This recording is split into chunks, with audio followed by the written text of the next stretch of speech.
தமிழக வெற்றிக்கழக தலைவர் விஜய் தனி பெரும்பான்மையை நிரூபித்து ஆட்சியமைக்க 4 வழிகள் இருக்கின்றன. அது குறித்து பார்க்கலாம்.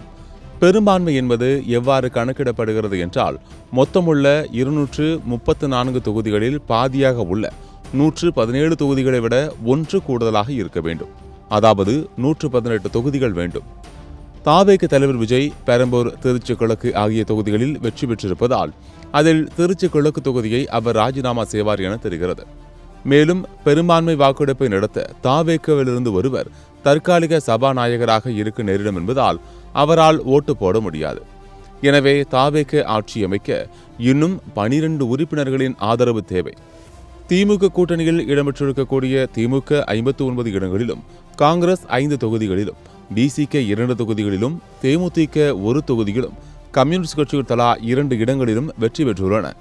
அதிமுக தலைமையிலான கூட்டணியில் இடம்பெற்றிருக்கக்கூடிய அதிமுக 47 தொகுதிகளிலும், பாமக 4 தொகுதிகளிலும், பாஜக 1 தொகுதியிலும், அமமுக 1 தொகுதியிலும் வெற்றி பெற்றுள்ளன.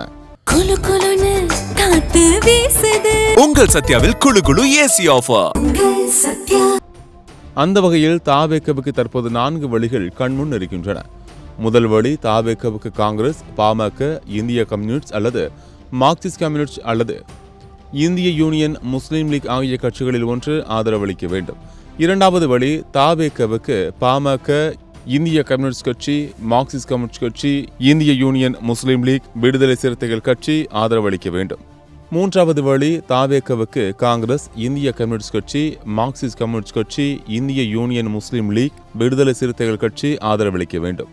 நான்காவது வழி, தாவேகவுக்கு அதிமுக ஆதரவளிக்க வேண்டும். ஆனால் இது நடைபெற வாய்ப்புகள் குறைவுதான். தாவேக கட்சியால் அதிமுக 100 தொகுதிகளில் டெபாசிட் இழந்திருக்கிறது. அத்துடன் கூட்டணிக்கு பலமுறை அழைத்தும் விஜய் வரவில்லை என அவர் மீது எடப்பாடி பழனிசாமி அதிருப்தியில் இருக்கிறார்.